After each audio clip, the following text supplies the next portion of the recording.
Hi, my name's Sarah and today's video is a little bit different.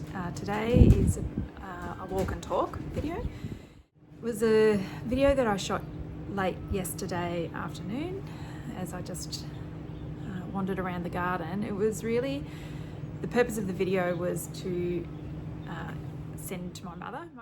My mother is currently holidaying around Australia in a caravan with my dad, and it's early spring here in Australia, and so she feels like she's missing out on her garden. So I thought I would send her some images of my garden just to make her a little bit jealous. So the gardens here that I'm showing today are about 12 months old, very newly established. So a lot of the perennial garden or perennial flowers aren't actually at good size yet. It's also early spring, and so much of the new flower and ornamentals are still emerging and still putting on their new growth. So it's very much in its infancy, but I thought it would be a good opportunity to show everyone what a new garden can look like. So many of the plants that I will be showing today, a lot of them came from my mother or were purchased by her or an inspiration. So I want to thank her for starting me on this ornamental flower garden journey. So I've got my ranunculus showing, some cornflowers there at the back, a little salvia is starting to come back, the pitostrum that you gave me, the strawberry patch, I've just redone that today. That's all coming along, ready to go. Some of my irises are starting to show their flowers, so they're coming along. And then Harry's garden. So that's one of the peonies there. I have planted some dahlias, so let's see how we go.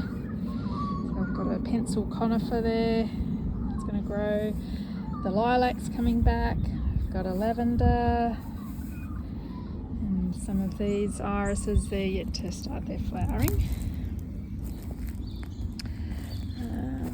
Little pansy, another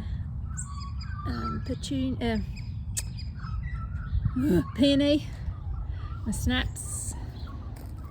Delphinium is about to come into flower. Got a couple of those. The Sweet Williams is starting to flower. Another iris about to do its show. The ranunculus. The crepe myrtle's coming back, so that's good. Some little dianthus. Another ranunculus. So that's all starting to come along. And then I've got over here, there's sweet peas at the back. Another dianthus, but that's not yet flowering. And another peony, because you can never have enough. I've got cosmos starting to self-sow or self-sprout. Another peony in the back there. These are some anemones. These are just like a little flowery thing. I planted them today, but they'll come up really pretty. And some more, just some flowers. Another iris. A Daphne isn't flowering, but that's looking really bright and loving there.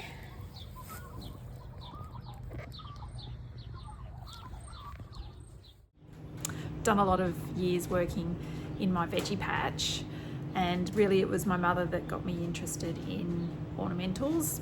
Probably last year I had started understanding the benefits of pollinator flowers, but certainly the more truly ornamental flowers is come from my mother's interest. So we have a bit of a shared interest about these flowers. In fact, it was in October the 3rd, 2023 that we established Grandma's Memorial Garden, which is named in honour of my mum. She's Grandma. And here's Grandma's garden. Doesn't look like much, but I am kind of waiting so that I can plant the dahlias in here. But we have got some little violas and pansies in here, and little aqualegias and some more sweet williams. Another little aqualegia there, and these are heleniums, so they're going to come up with big yellow flowers. And then over the back, you might have noticed I've got wine barrels. Came across a bargain on eBay, on Facebook Marketplace. So these are hollyhocks. So again, they're really tiny at this point. And then here I've transplanted some of the oriental lilies. I only put one bulb in and it's got 3 shoots. That's a lemon tree that needs a water. And then the original, the OG, it's just filled with pansies and violas at this stage. I have planted a Shirley Yeoman dahlia because that had really bloomed, like really sprouted quite heavily, and I've got a heap of others in the spare. But these are my oriental lilies. They've really taken off. So I'm going to have a heap of them. And then this is the other side of Grandma's garden. So I've got another lot of some sweet peas in the back, a heap of sweet williams and aqualegias. This is something that I've planted. I don't know. It's a Digiplexus falconfire. So that's really taken off. And then plenty of grass weeds. I haven't got anything weeded this one yet. But this has got the yellow irises, I think. And they're really big. So they're going to be quite stunning here. So all of them have got their flower heads. So that's very exciting. And this is all coming back as well. So Jeff's Banksia. And this is something. Eupatorium chocolate. So it's kind of I don't know, something. There's one of the irises, so that's a sambuca that's also about to flower.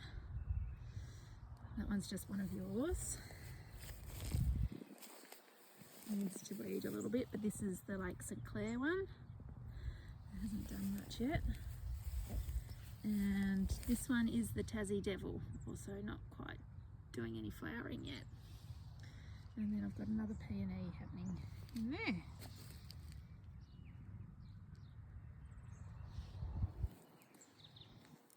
A quick tour of the new gardens that I've got established here. The gardens have all been built using a no-dig method, which started 12 months ago. So in the future I will show how I build a no-dig bed. I've got another space that I want to build and develop into a no-dig space. If you've enjoyed watching this video, don't forget to give me a little like. And give me any comments for anything that you think that I should be looking at as far as ornamentals, or any other plants that you would recommend that I could grow. I'd love to hear your comments, and don't forget to subscribe for any future videos coming up. Particularly, as I said, I'm thinking about doing a no-dig bed development, so if you're interested in that, let me know, and we'll see you next time. I'm Sarah, and this has been Nursing the Garden.